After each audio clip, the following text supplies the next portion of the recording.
மாண்பு முதலமைச்சர் அவர்கள் எடுத்த முடிவின்படியும் அவர் அறிவித்ததற்கு இணங்க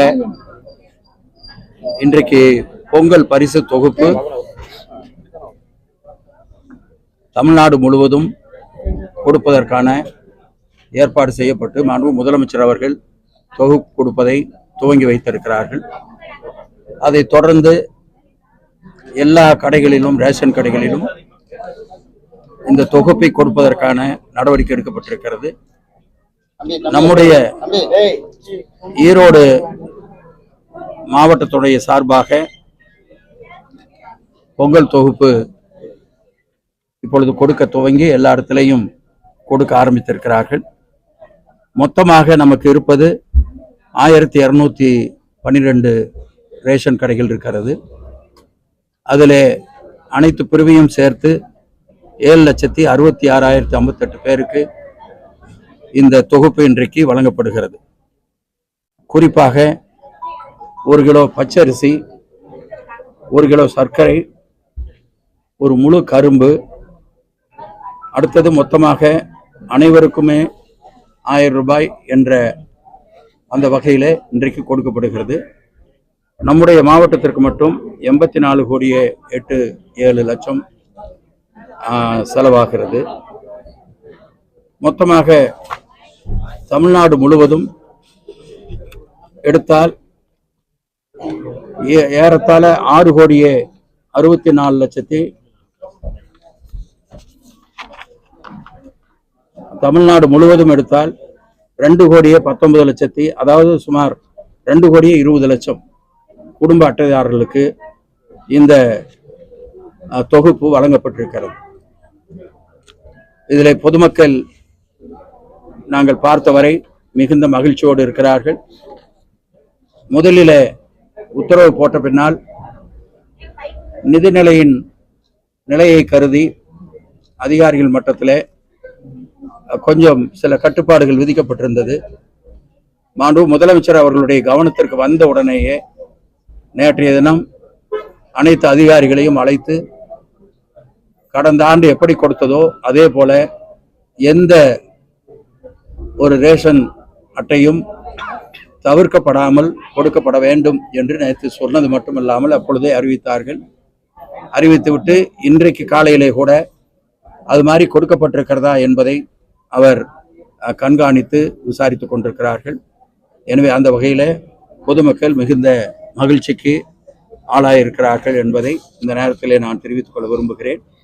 நிதி நிலைமை கொஞ்சம் கடினமாக இருந்தாலும் கூட அதிகாரிகள் அதை முதலமைச்சர் அவர்களிடத்திலே சொல்லுகிற பொழுது அப்பொழுது சில அமைச்சர்கள் உடன் இருந்தார்கள். உதயநிதி அவர்கள் இருந்தார்கள். தளபதி அவர்கள் எல்லோருடைய முகத்தையும் பார்த்துவிட்டு கடந்த ஆண்டு கொடுத்திருக்கிறோம், எனவே இந்த ஆண்டும் கொடுக்க வேண்டும், அதில் எந்த மாறுபட்ட கருத்தும் இல்லை, என்ன சிரமம் இருந்தாலும் அதை செய்வதற்கான நடவடிக்கை எடுங்கள் என்று அவர் ஒரு வார்த்தையிலே அந்த மக்களுடைய உணர்வை புரிந்து அதற்கான ஏற்பாட்டை செய்தார்கள். எனவே அந்த வகையிலே மாண்பு முதலமைச்சர் அவர்களுக்கு இந்த நேரத்திலே அனைவருடைய சார்பாக நன்றியையும் நான் தெரிவித்துக் கொள்ள விரும்புகிறேன். அனைவருக்கும் அனைத்து குடும்ப அட்டைதாரர்களுக்கும் நேற்று அறிவிச்சிருக்காரு தமிழக முதலமைச்சர். இது எப்படி நீங்க வழங்க போறீங்க? அதை பத்தி இல்லை, அது இதே மாதிரி இந்த என்ன மெத்தட்ல இப்போ கொடுக்குறாங்களோ அதே முறையில் அவங்களுக்கும் டோக்கன் விட்டு போயிருக்கிறவங்களுக்கு டோக்கன் கொடுத்து அதையும் கொடுத்துருவாங்க. அதில் எந்த விதமான ஒரு பாகுபாடும் இருக்காது. ஒரே மாதிரியான நடவடிக்கை தான் எடுப்பாங்க. சர்க்கரை அட்டைதாரர்களுக்கு அது அட்டைதாரர்கள் யாரா இருக்கிறார்களோ அவர்களுக்கெல்லாம் கொடுப்பது என்று முடிவு செய்திருக்கிறார்கள். அந்த மாதிரி லாஸ்ட் இயர் யாராரு கிடைச்சதோ அது அத்தனை பேருக்கும் கிடைக்கணும், எதுவும் மிஸ் ஆகிடக்கூடாதுங்கிறது முதல்வர்களுடைய எண்ணம். அதை அவர்கள் வெளிப்படையாக அதிகாரிகளை அழைத்து சொல்லிவிட்டு இப்போ அதை கண்காணித்துக் கொண்டிருக்கிறார்கள். அவிநாசி திட்டம் இன்னும் எந்த அளவுல இருக்கு? அதுக்கான முகாந்திரமே இல்லாம இருக்கு. நீங்க கூட சொன்னீங்க ஜனவரிக்கு முன்னாடி நம்ம ஓபன் பண்ணிடுவோம், செயல்பாட்டுக்கு வரும்னா நிறைய சொல்லியிருக்கீங்க. அதனுடைய நிலைப்பாடு என்ன இன்னைக்கு? அதாவது அத்திக்கடவு அவிநாசி திட்டத்தில் மொத்தம் 145 குளத்தில் இன்னும் சில குளங்கள் தான் அந்த வேலை முடியாமல் இருக்கிறது. நான் ஏற்கனவே உங்களுக்கு சொல்லியிருக்கேன், இடையில தண்ணீர் பற்றாக்குறை வந்த காரணத்தால் அந்த பணிகள் தடைப்பட்டது. அதற்கு பின்னாலே இப்பொழுது மீண்டும் அந்த பணிகள் நடந்து அவைகள் எல்லாம் சரி செய்யப்பட்டிருக்கிறது. எல்லா குளங்களுக்கும் தண்ணீர் போகிறதா என்பதை அவர்கள் கண்காணிக்கிறார்கள். அந்த திட்டத்திற்கான எல்லா என்ன நடவடிக்கை எடுக்கப்பட்டிருக்கிறது, என்ன நிலை என்பதையும் அரசாங்கத்திற்கு இங்கிருந்து தாக்கீது அனுப்பியிருக்கிறார்கள். எனவே அது மிக விரைவாகவே அதை செயல்படுத்துவதற்கான நடவடிக்கை எடுக்கப்படும். அது வந்து டேட் இப்ப கரெக்டா சொல்ல முடியாது. ஆனால் மிக விரைவாக அதை செய்வதற்கான நடவடிக்கை எடுக்கப்படும். அதிமுக ஆட்சியில 80% முடிச்சுட்டாங்க. திமுக ஆட்சி 20% கடந்த 2 தினங்களுக்கு கேசி ஒரு நான் அவங்கள்ட்ட ஒரே ஒரு வார்த்தை கேட்கிறேன். சாப்பாட்டுக்கு எல்லாமுக்கும் உழ வச்சாச்சு, தண்ணி கொதிச்சுக்கிட்டு இருக்கு, அரிசி இன்னும் வரல அப்படின்னா எப்படி இருக்கும்? அதே மாதிரி தான் மேலே எல்லா வேலையும் முடிச்சாங்க. கீழே தண்ணி எங்க எடுக்கணுமோ அந்த இடத்துல இருந்து 3 பம்பிங் ஸ்டேஷனுக்கு போற வரலும் நிலங்கள் ஆர்ஜிதம் செய்யவில்லை, நில உரிமையாளர்களிடத்துல பேசவில்லை, பைப் லைன் போடலை. அப்புறம் நீங்க எத்தனை % முடிச்சு என்ன பிரயோஜனம்? பிராக்டிக்கலா இருக்கும். அப்புறம் நாங்க அவங்க தப்பா சொன்னாக்க நாங்க இருக்கிறதெல்லாம் கொட்ட வேண்டியிருக்கு. அதற்கு பின்னால நாங்க தான் போய் ஒவ்வொரு விவசாய நேர போய் நாங்க ஒரு 10 பேர் எல்லாம் சேர்ந்து போய் அவங்க கிட்ட பேசி சமாதானப்படுத்தி அதற்கு பின்னால தான் அந்த பைப் லைனே போட்டது. அதுக்கு முன்னாடி இவங்க பண்ணிட்டேன்னு சொல்றாங்க. இப்ப போனாக்க எல்லா இடத்துலயும் பைப் லைன் உடஞ்சு கிடக்குது. என்ன கண்காணிச்சாங்க? ஏற்கனவே பைப் போட்டு அந்த பைப் லைன் எல்லாம் இப்போ உடஞ்சு கிடக்குது. இவ்வளவு வேலைகளையும் இப்பொழுது நம்முடைய அரசாங்கம் வந்துதான் அதை செய்து கொண்டிருக்கிறது. அது மாதிரிதான் எல்லாம் போயிருக்கு. இதெல்லாம் பாதுகாக்க வேண்டியது அன்னைக்கு இருந்த அரசாங்கத்துடைய கடமை அல்லது அந்த கான்ட்ராக்டருடைய கடமை. இல்ல கண்டிப்பா அந்த முடிச்சுக்கிட்டு இல்லைங்க. அது அந்த 16 குளத்தையும் முடிச்சுட்டு அத்தனை குளத்துக்கும் தண்ணீர் வந்து முழுசா போகுதான்னு ஒரு தடவை செக் பண்ணிட்டு முதலமைச்சர் அவர்கள் வந்து திறந்து வச்ச உடனே அந்த தண்ணீர் எல்லா குளத்துக்கும் போகணும், எல்லா குளமும் நிரம்பணும். இப்போ வந்து அடிக்கேட் வாட்டர் வந்துகிட்டு இருக்குது. பட் இருந்தாலுமே வந்து அந்த குளங்களை சரி பண்ண பின்னாடி வேற எங்கெல்லாம் உடஞ்சிருக்கு அதையெல்லாம் சரி பண்ணிட்டு அதற்கு பின்னால் அந்த மீட்டர் எல்லாம் திருட்டு போனதெல்லாம் இப்போ போட்டுக்கிட்டு இருக்காங்க. அதை வந்து இப்போ கலெக்டர் வந்து ரிவ்யூ பண்ணிட்டே இருக்காரு. பண்ணி இப்போ அவங்க அந்த ரிப்போர்ட்டை வாங்கி கவர்மெண்ட்டுக்கு அனுப்பிச்சுட்டு இருக்காங்க. அது விரைவாக இந்த நடவடிக்கை எடுக்கப்படும். பெங்களூர் எந்த அளவுக்கு இருக்குது நம்ம மாவட்டத்துல? ஓரளவுக்கு நேத்தே சொன்னாங்க 90% போடுது. இல்ல பஸ் ஸ்ட்ரைக்கு இல்ல அதான் இன்னைக்கு மறியல் எல்லாம் பண்றேன்னு சொல்லியிருக்காங்க. அது மாதிரி ஏதாவது பிரச்சனைகள் இங்க உங்க நாலேஜ் வந்து இல்ல? எங்களுக்கு ஒண்ணு இதுவரையிலும் தகவல் இல்லை. வண்டி ஓடுது, ஜனங்களுக்கு உண்டான பாதுகாப்பு, வண்டி ஓடுறதுக்கு உண்டான ஏற்பாட்டை அரசாங்கம் செய்திருக்கிறது. அதுல தொழிலாளிகள் அரசோடு இணைந்து நின்று சில சின்ன குறைபாடுகள் இருந்தால் கூட பொதுமக்களுக்கு இடையூறு வரக்கூடாது என்று பல தொழிற்சங்கங்கள் எங்களோட அரசோடு இணைந்து நின்று அந்த பணியை செய்திருக்கிறார். 100% ஓடி இருக்கிறது.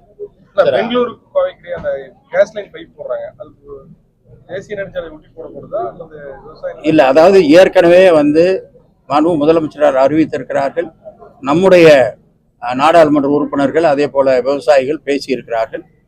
எனவே விவசாய நிலங்களை பாதிக்காமல் தான் இந்த பைப் லைனை லே பண்ணி கொண்டு போகணுங்கிறது நம்முடைய விருப்பமாக சொல்லப்பட்டிருக்கிறது. அதுதான் இப்பொழுது நடைமுறையில வர இருக்கு.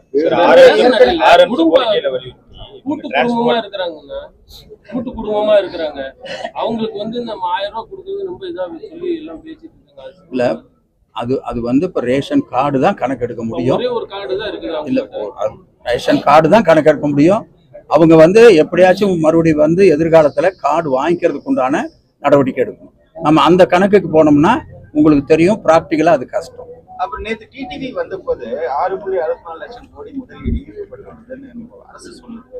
ஆனா இது வெற்றி விளம்பரம் தான். அவங்க திமுகவோட போய் சொல்றதுல டிடிவி தினகரன் உலக முதலீட்டாளர்கள் ஏங்க, உலக முதலீட்டாளர்கள் சங்க அந்த விழாவுக்கு எல்லாரும் வந்திருந்தாங்க, எல்லா பத்திரிகைகளும் வந்திருந்தாங்க. முதலீட்டாளர்களை யாரையாச்சும் பிடிச்சிட்டு வந்து உட்கார வைக்க முடியுமா? அவங்க எல்லாம் 24 ஹவர்ஸும் வந்து பிஸியா இருக்கிறவங்க. இது ஒரு திட்டம்ங்கிறதுனால தான் வந்தாங்க. அந்த global investors, Tamil Nadu global investors meet 2024ங்கிற பேர்ல 7ஆம் தேதி 8ஆம் தேதி நடத்தப்பட்டது. அதுல ஏறத்தாழ ஒரு 631 நிறுவனங்களுக்கு மேல் புரிந்துணர்வு ஒப்பந்தம் போடப்பட்டிருக்கிறது. இதுல 31 நாடுகள் இதிலே பங்கு பெற்றிருக்கிறது. அவங்கெல்லாம் அங்கிருந்து வந்து சும்மா வருவாங்களா? யோசிங்க, என்ன வேணாலும் அவங்க சொல்றாங்க. மொத்தமாக நமக்கு ஏறத்தாழ 7 லட்சம் கோடி, ஏறத்தாழ 6,64,000 கோடி. அதுல ஏறத்தாழ 27 லட்சம் பேர்த்துக்கு வேலை கிடைக்குது. டைரக்டாவும் இன்டைரக்டாவும் 27 லட்சம் பேர்த்துக்கு வேலை கிடைக்குது. இதெல்லாம் குக்கப் பண்ண முடியுமா? தொழில்கள் வரதுக்கு இந்த இருக்கு, போட்டிருக்காங்க. எத்தனை இருக்கு? இல்லை, அது நான் தனியாக சொல்கிறேங்க, அது இப்போ என் கையில் இல்லை. மொத்தமாக போட்டிருக்காங்க. இவ்வளவு திட்டங்களையும் எங்கேயாச்சும் மறைச்சு பண்ண முடியுமா? இதெல்லாம் இத்தனை பேர் வந்திருக்கிறாங்க. அதனால யாரும் என்ன வேணாலும் சொல்லலாம். அண்ணாமலை இன்றைக்கு இருங்க முடிச்சிடுறேங்க. இது வந்து மிகப்பெரிய ஒரு பேர் வாங்கியிருக்கு. இதுவரையிலும் இந்த மாதிரி நடக்கலை. ஏன்னா நாங்கள் அந்த நிகழ்ச்சிக்கு போயிருந்தோம், அவ்வளோ வியப்பாக இருந்தது. அதனால இதில் வந்து மிகப்பெரிய பயன் தமிழ்நாட்டுக்கு மாண்பு முதலமைச்சர் அவர்களால் கொண்டு வரப்பட்டிருக்கிறது என்பதை நான் இந்த நேரத்தில் தெரிவித்துக் கொள்ள விரும்புகிறேன். தமிழிசை சவுந்தரராஜன் 2 பேரும் மோடியினுடைய திட்டங்களால தான் இந்த நாட்டுக்காக வந்தது, அது வளர்ச்சிக்காக வந்தது, தமிழகத்துக்கு மட்டும் வந்தது கிடையாது சொல்ல முடியாது. 2 பேருமே பேட்டி கொடுத்திருக்காங்க. அதை பத்தி என்ன சொல்றாங்க? அதாவது ஒன்றிய அரசு இதை சொல்லிக்கிறதுல பெருமைப்பட்டுக்கிறதுல எங்களுக்கு ஒன்றும் வருத்தமே கிடையாது. ஆனால் இது அட்ராக்ட் பண்ணது தமிழ்நாடு, இது அட்ராக்ட் பண்ணது தளபதி ஸ்டாலின் அவர்கள். இது இங்க வர வச்சது அவர்தான். அதனால அதுல வர்ற ஒரு பெருமையை ஒன்றிய அரசு எடுத்துக்கொண்டா நாங்க வேண்டான்னு சொல்லல. ஆனா இத்தனை லட்சம் பேர், இத்தனை லட்சம் கோடியை நம்பி கொண்டு வந்து இங்க இன்வெஸ்ட் பண்றாங்கன்னா இங்க நமக்கு ஒரு பாதுகாப்பான சூழ்நிலை இருக்கும். நேற்று கூட தளபதி பேசுகிற பொழுது அந்த கூட்டத்திலே சொன்னார், அத்தனை அனுமதிகளும் சிங்கிள் விண்டோ சிஸ்டத்துல உடனடியாக அவர்களுக்கு கொடுக்க வேண்டும், அனைத்து துறைகளும் அதற்கான நடவடிக்கை எடுக்க வேண்டும் சொல்லியிருக்காரு. எனவே இந்த பாதுகாப்பெல்லாம் இருக்கிற காரணத்தால் தான் இங்க வர்றாங்க. அதனால இது வந்து அவங்கள நம்பி தான் வர்றாங்கனாக்கா அது அங்கேயே நின்றுருக்கும், இங்க வந்திருக்காது. அதுக்குள்ள வந்து தமிழ்நாடு பெட்டரா இருக்கு, இங்க இருக்கிற தலைவர் பெட்டரா இருக்காரு, இங்க இருக்கிற முதலமைச்சர் பெட்டரா இருக்காரு அப்படின்னு வராங்க.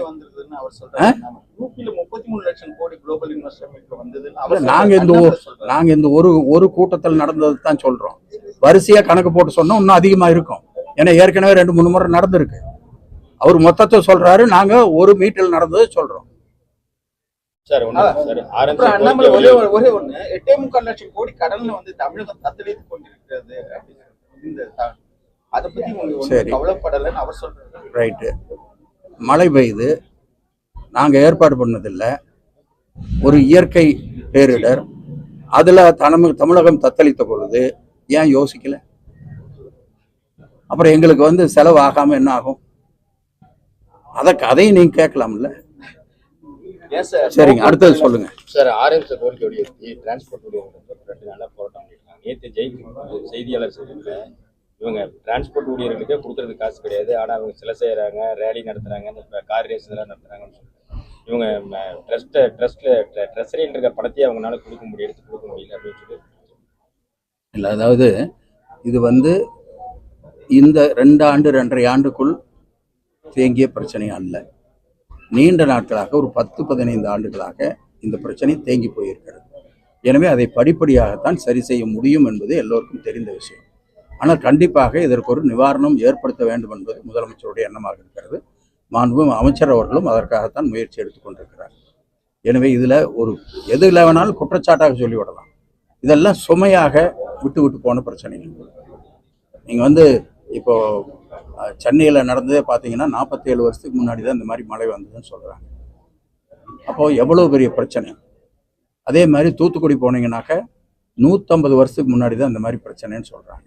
ஆனா இப்போ என்னமோ நம்ம கொண்டு வந்த மாதிரி பேசுறாங்க. இதெல்லாம் பேசுவதற்கு வசதியா இருக்கும். அவ்வளவு சிரமம். நாங்கள் ஏன்னா நேரடியாக 2 இடத்தையும் போய் பார்த்தோங்க. அதனால இந்த மாதிரி ஒரு ப்ராக்டிக்கலா இருக்கிறதுல ப்ராக்டிக்கலா அரசியல் கட்சிகள் வந்தாதான் சரியா இருக்கும். அதுல அரசியல் பண்ணலாம்னு நினைச்சா தப்பா இருக்கு. விளையாட்டுத்துறை அமைச்சர் ரொம்ப சுலபமா போய் பிரதமரோட பேசுறாரு. நீட்டை பத்தி கூட பேசியிருக்காரு. கெலோ இந்தியா கம்யூனிகேஷன் ரொம்ப சந்தோஷமா பேசியிருக்காரு. அவர் வந்து இந்த புயல் வெள்ள நிவாரணம் அது வந்து இன்னும் வாங்கறதுக்கு கடுமையான முயற்சி அவர் மேற்கொள்ளலாம். இல்ல, அதெல்லாம் அதை பத்தியெல்லாம் பேசிட்டு தானே வந்திருக்காரு. அவர் வந்து முதலமைச்சர் அவர்கள் கடிதம் எழுதினார், பேசினார். அதே மாதிரி நம்முடைய விளையாட்டுத்துறை அமைச்சர் போகும்போது எழுதினார், பேசினார்.